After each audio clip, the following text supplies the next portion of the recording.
Welcome. I am Anna-Louise Lambie, as I've been introduced. I am an art therapist. I'm English. I was trained in the Netherlands as a creative therapist.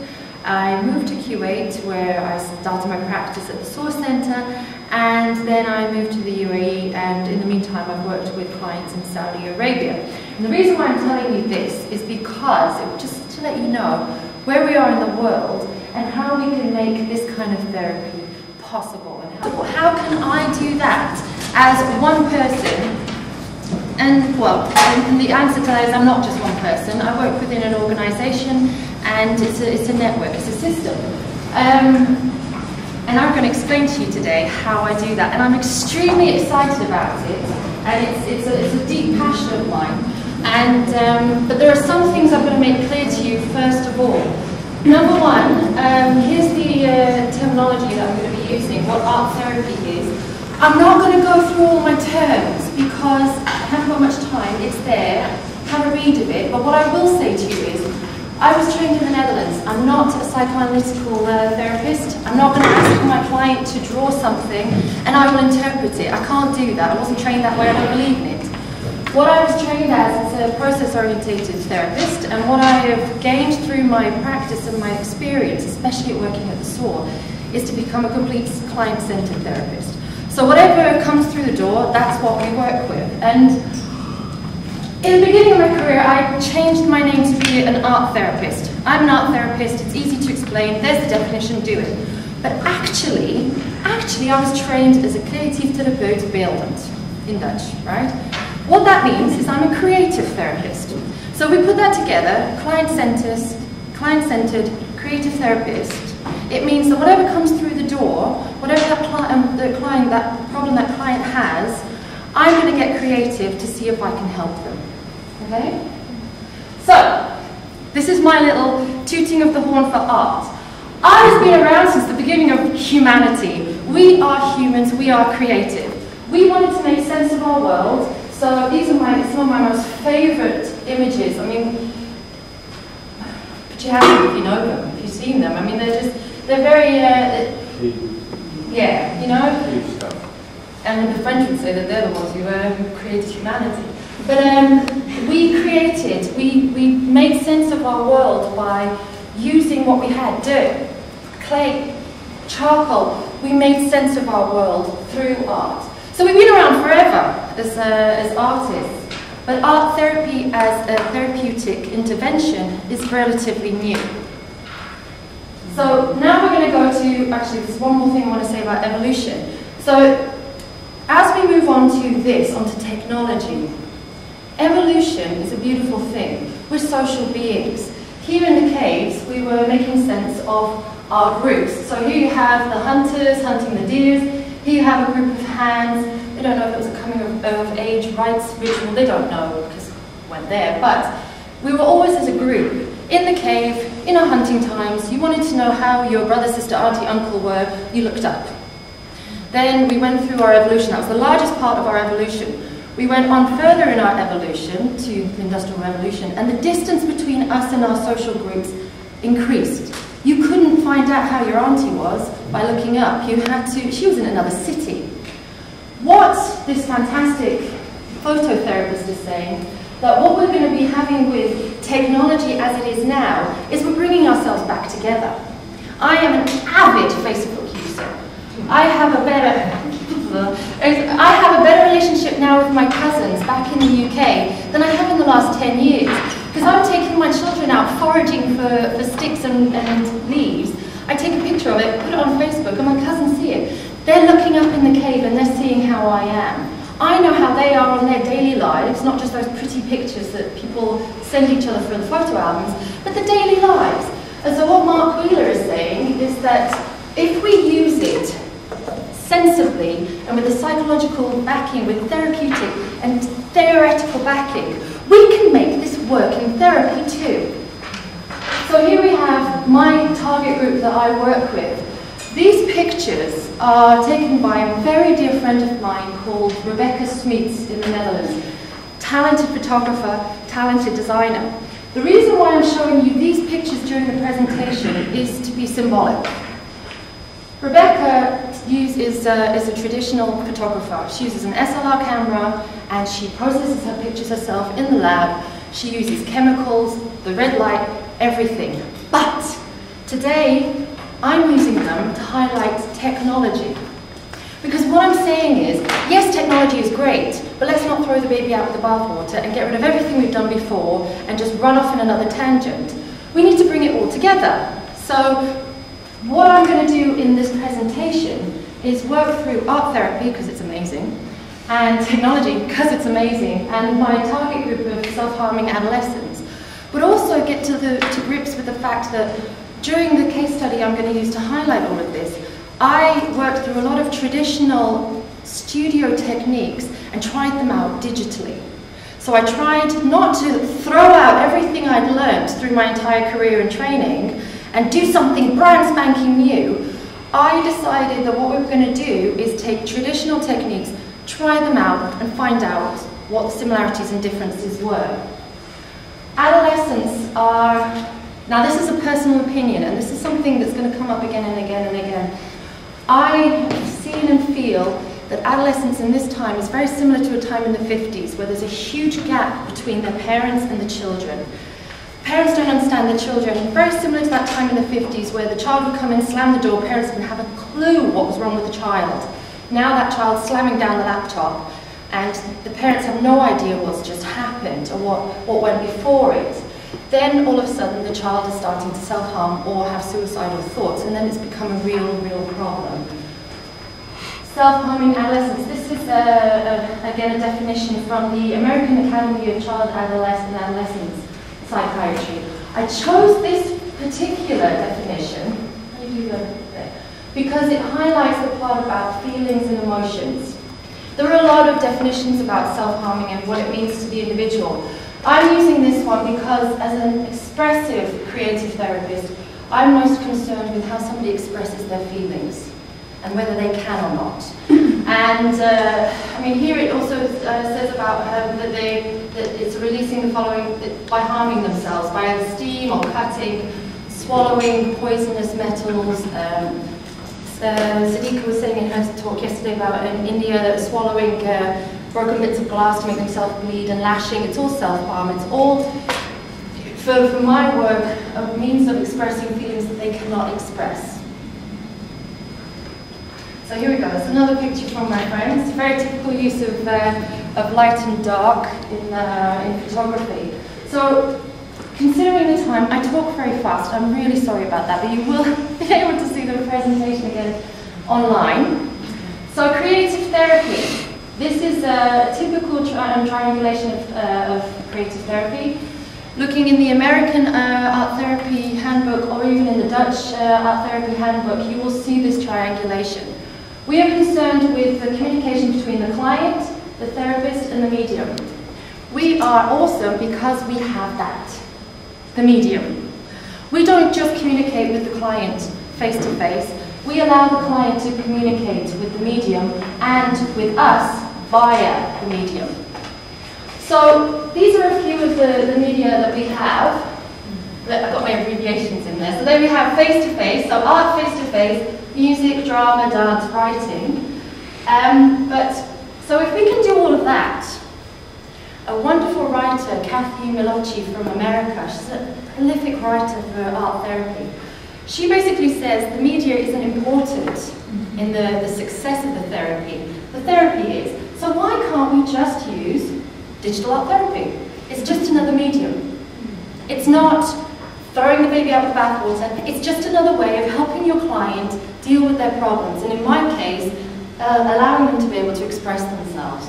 So here we go. So there's digital art therapy at the top there now. The case study I'm about to go through, we were using an iPad. Now in the Middle East, I have been able to try out and go through 2 iPads, trying out different things there. I wouldn't be able to do that back in Europe. It's not as accessible. So here in the Middle East, I've been able to have an iPad and really be able to explore the capabilities of it. With clients, you can also speak via Skype, emailing, and calling. Have also been told recently about another way of communicating with the clients, and that's also via Right, I'm not going to get into that right now. No. See, I have to be careful with my time. All right, so with the digital art therapy I've been working on with the last few months is that it's become an eclectic inclusion of art therapy, writing therapy, talk therapy, counseling, and phototherapy. Now, I'm making a distinctive difference between art therapy and phototherapy because during my training, very clear, photos, you do that with phototherapy, art, you do this with this therapy, writing is somebody else's job, you don't bring it all together. But, as I said in the beginning, I'm a creative therapist. If my client needs all of those things, that's what I'm going to do. So, going into more detail about how you can use art therapy with the iPad and phototherapy with the iPad, so that's a conversion problem there, sorry. Freestyle drawing and painting, exploring materials, tracing and colouring falls under art therapy then. Phototherapy, using existing photos from the internet, existing photos from own client archives or your own archives, or taking photos during the sessions. I'm talking about my last few months. Whilst working at the Soor, I've had some amazing opportunities to be able to try new things. I went up to my clinical coordinator, and said, I want to try out using an iPad in my therapy. And she said, well, just so happens, I have a client who can't come to therapy in Kuwait. So this client is a 14-year-old Saudi citizen who would not be able to have access to psychotherapy in her country and would not be able to come to weekly sessions in Kuwait. It's impossible, not only the distance, but also schooling, the timing, it just was impossible for her. But she needed therapy, she needed an intervention, mainly because of this part in the middle. She had a major self-harm incident and it was unsure if it was a suicide attempt. The details aren't important, the symptoms are right now. So she had a drop in grades and academic success, considered to be unable to handle stress, difficulty with self-expression, in particular of her internal world, she went virtually silent, and regular psychotherapy was inaccessible. I keep saying the most interesting part, but this part, the most interesting part about this case is that the only contact we had with this girl or her family was with her father. He came to the Soor Centre and referred his daughter, gave her paperwork, and the rest of it was all virtual. The information came from the client's mother, who was extremely supportive of trying a new therapy process. She's a highly educated woman herself in her field and provided an extensive case history and testing that was done in America. This wouldn't have been possible without that, let's be honest.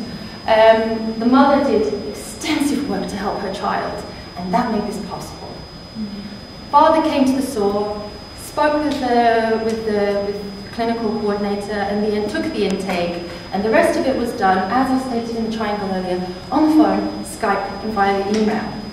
So before we started, I spoke with the mother, emailed with the mother, and we established a relationship via that long-distance communication, and then we set up a meeting via Skype with the 14-year-old client A.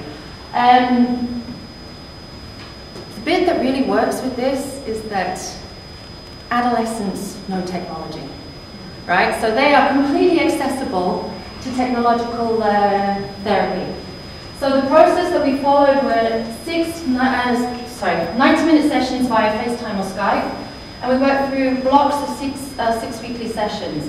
So we did 2 rotations before the end of last school year, and we used an iPad on both ends. So she had an iPad, I had an iPad, and she had access to an email account and a private space for client A and for myself, wherever I was, with internet access. So these were the requirements that we had for the therapy in order to make it a success. So here we go. I have to make it very clear to you, all the pictures you will see are mine. Okay? None of it was created by the client, it's all mine, and it was created during the sessions themselves. Previously, I stated that I was trying out traditional studio techniques and trying it out digitally. So I'm going to come right over here. This is a very typical art therapy technique. Okay, it's where you do the scribbling. and you work through frustration, and there's a bit I've missed out my goals for the therapy. I'm really sorry, can I backtrack a little bit, back to here?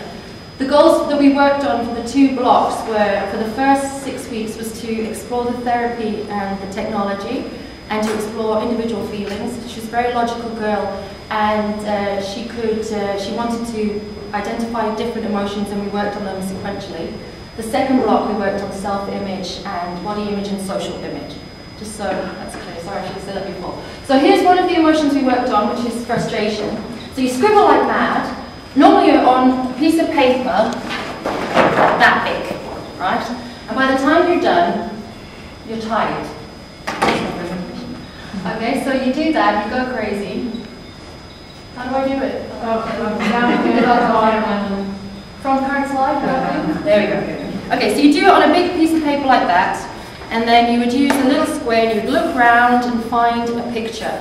So the picture I found there was an airplane, and then you take it out of there and you draw it on another paper, and then you make it into a complete picture. And then you can go back and make a second one. So this fox was in there as well.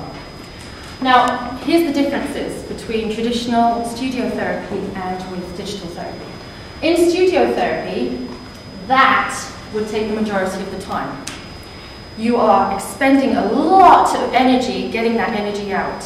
In digital therapy, that took the least amount of time, because you're comparing that big piece of paper with that size, that screen. You're done very quickly. So immediately we have a difference with the timing. What then takes the time is the emailing up and down. Okay, I email it to her, she emails it to me, it takes a lot of time. Anyway, and then creating this picture and this picture. So we ended up creating 2 pictures, and which meant that we got more depth from that one picture than we would have in a studio session. This would have been the main aim of the session, releasing frustration. Whereas what the focus of that session became positive use of negative emotions. So instead of just, let me say that in another way, instead of focusing on releasing the negative emotions, we focused on the positive use of the emotions. So that's one use that we did with this one. I haven't got the picture here for some reason, but I said I'm not a psychoanalytical therapist, but I steal, right? I steal ideas from all the therapists that we have. Projective picture making is a typical use in art therapy of psychoanalytical therapy, where they make a picture and then it gets interpreted. And the client gets given a specific thing that they have to draw, and then how they do it, where they put things, that makes the diagnosis or the assessment. One of such projects you can use, which is a traditional technique, is you take a house, a person, and a tree. But I found, to remove all the psychoanalytical part of it, it makes it really accessible to a client, right? They can walk, just the same as the scribbling, they can walk straight through the door and say, I can do this. Self-esteem goes right up, they can do their therapy, they're motivated. So one of the techniques I do as well is ask the client to draw a house, a tree, and a person. They've all done it since KG, since preschool, and it just makes it a lot nicer for them to start working. So there's 2 of the different techniques I use, the house, the person, and the tree, but I don't interpret it. It just stays there. They talk about it, it's their work, they have the ownership. Another one that I used, which was a big tryout, was this one right here, the worry web. In actual therapy, in studio therapy, you would take a ball of wool and they would start pulling out the wool, and the length would be the size of the worry. They label it with what kind of worry that is, and then eventually you make a web with it, and it becomes a discussion point, either, especially with adolescents, with the parents. In the therapy, we drew the wool. So this was drawn using a drawing app on the iPad, and then we pulled them out, and we drew the picture on the iPad. Now, for some reason, the pictures disappeared while I put it on the computer, but it was right there about the web. So then that did become what it was supposed to be, a discussion point with her parents, and that's an entirely different. We could go on for hours about just that. But we managed to be able to make the crossover between studio therapy and digital therapy with this one as well. This one here is a beauty. This is a very, very typical cooperation activity we use in art therapy, where you take a piece of paper that size or larger, 3 tables long. Everybody has a pen and you draw lines. Everybody has 2 lines this way, 2 lines that way, every which way, and then you colour it in. Again, there was a change in the delay with this technique as well, because the drawing takes seconds, and we all know you just click and it fills it out and you're done. But the delay here again was the emailing up and down. Right? So it had to be emailed up and down in order for us to cooperate and to be able to do it. So there's another change of it. It's just a slight difference, but it makes a big difference as to what your expectations. Now, client A plodded through it all. Very, very good adolescent. Did as she was told, tried it out, and to the best of her ability. Then we came to this. This is using a tarot card.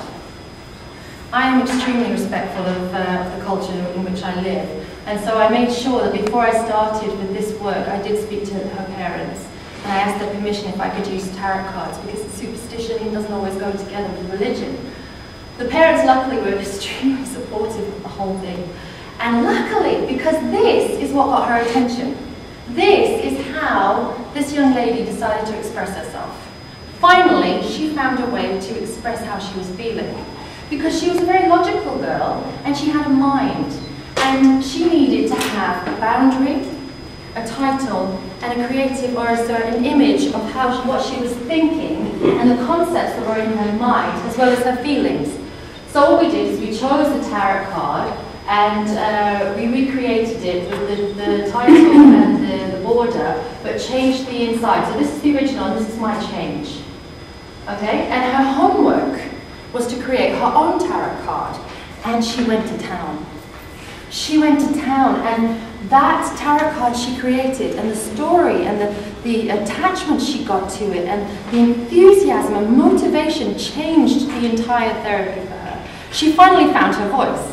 Right, so with all of this exploration, I'm just trying to find a way for her to express herself, right?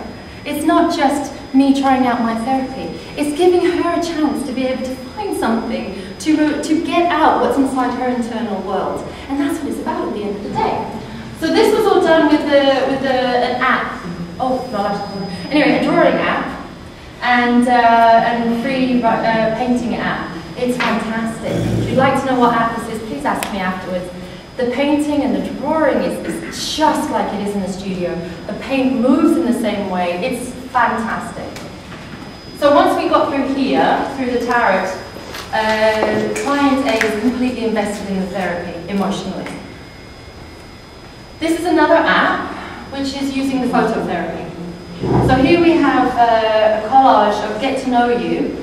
And here you'll see all things that I would say that I love. So here's one of my paintings, my family, again those pictures of evolution, and my work, all the stuff about me. So you start having it and then you start talking, right?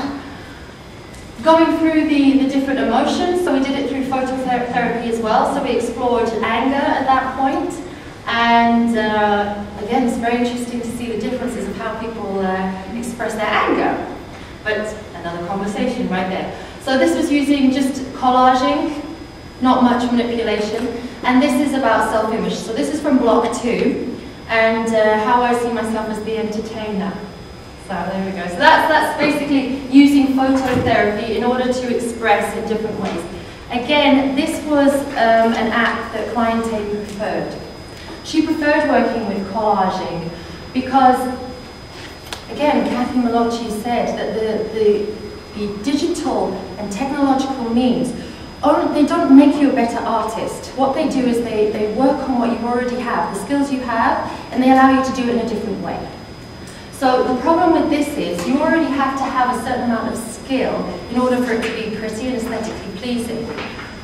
So if you don't have that baseline skill, sometimes without, it is very hard to get any kind of aesthetically pleasing result.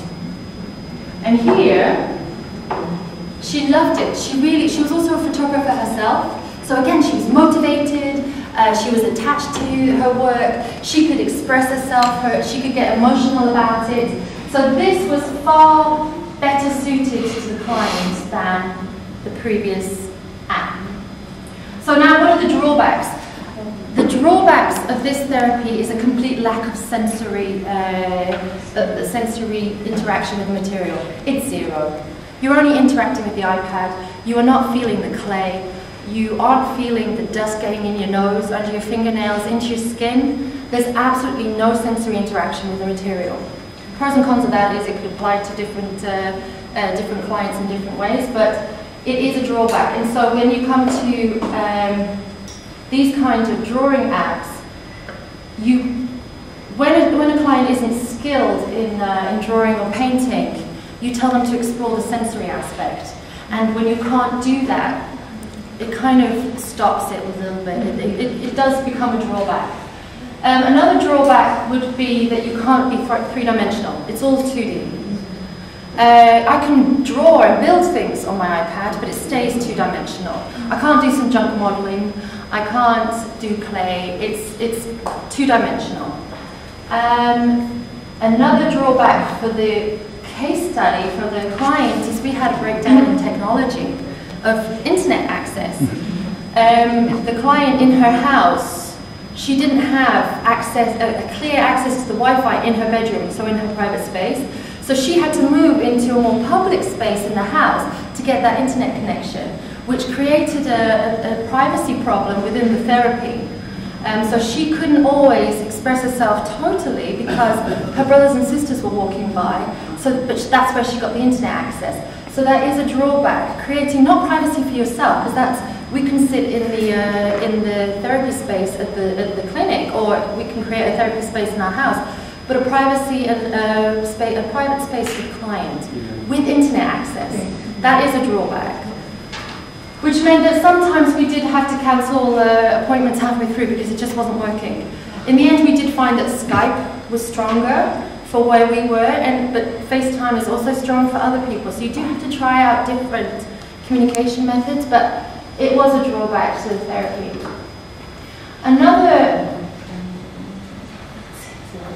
So the conclusion to all of that is that, yes, technology is new.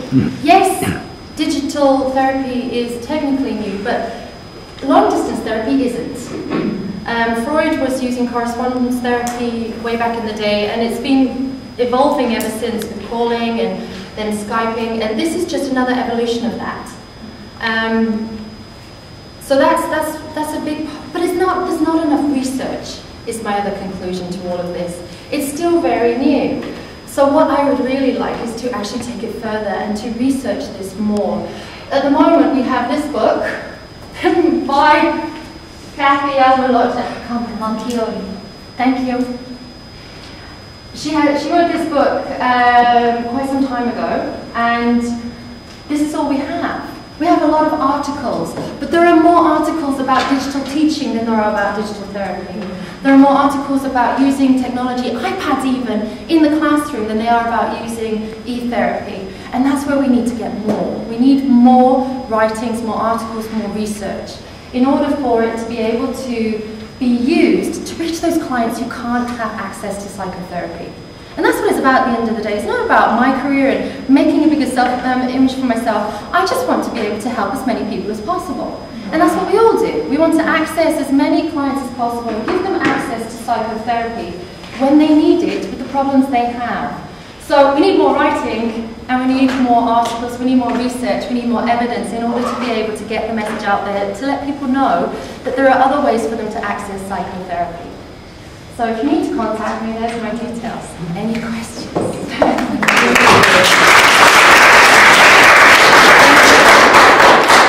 I hope that wasn't too fast. Yeah? Any questions? Yes? It's very interesting, this way to approach the patient. Sorry for my English. I'm from Latin America and I speak slow. And it's not only for this kind of patient. It seems to me that even the teenager is very difficult, like a patient. It's a way, it's like a new way to approach this kind of patient. picture. Exactly, and they're in there. This is their means of communication. They're on all, they know more types of social media than I do. Every time one of my clients came in to see me in the Soor, I thought I was being cool and I could tell her a new social media, like, great, fine. And she was like, nope, done, I'm already on it. I've been on it for a month. And I was like, okay, it's keeping up with them and getting into their world. This is their world, you know, so it's just a really nice way of accessing this client group. I wouldn't say that working with iPads would work with 4-year-olds. They need to be able to touch, see, feel, and get messy with it. But it does have a place. It really does have a place. Thank you. Go for it. I was wondering about some of the ethical questions, like about, you just mentioned all these different social medias and stuff. Like, yes.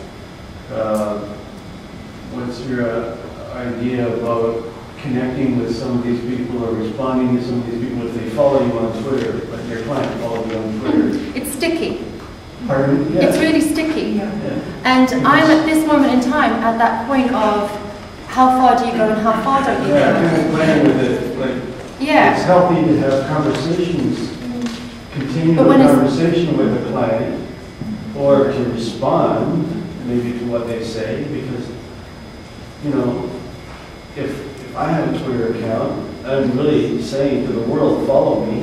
I'm also saying that to my client that day. And that's it. So what is the... Well, what I've done is I've created completely different accounts based on my work email, not my private email, because they're smarter than us, right? If I put up there my home, my personal Facebook, they would be able to trace my email account, and then they'll be able to find all my social media, which includes pictures I don't want my clients to see, because they're my kids, you know, it's none of their business. So I got around that by basing all of these on my work email. Yeah. So, but then it's you have to be, I think, you have to be really mindful every time you put your hands to the keyboard. And it's hard, because it's very spontaneous, right? It's like, oh, I've got a thought, and you pop it up there. So I think it's a delay. You have to delay first, and I did it well. But the ethics, there are there's an association, and you can. I can't remember. I know I can see that I'm visual. I'm not a word person, but there's an association for virtual clinics, and they have an ethical guideline, but for the therapy, but not for social media. So that's an interesting part that we can then go on to. Because there's kind of two things happening.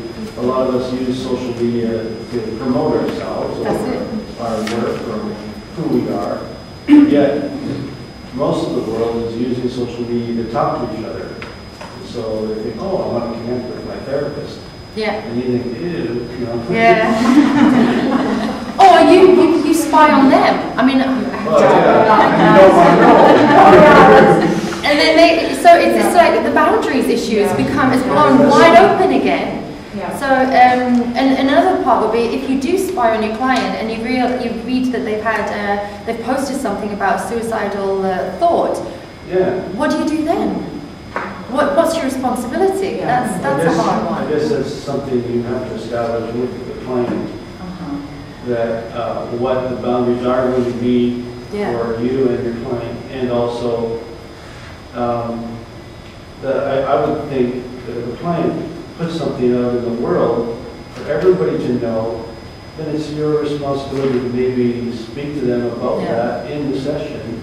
So I noticed you said this, take it back what's that about, and bring it back into the context of the session.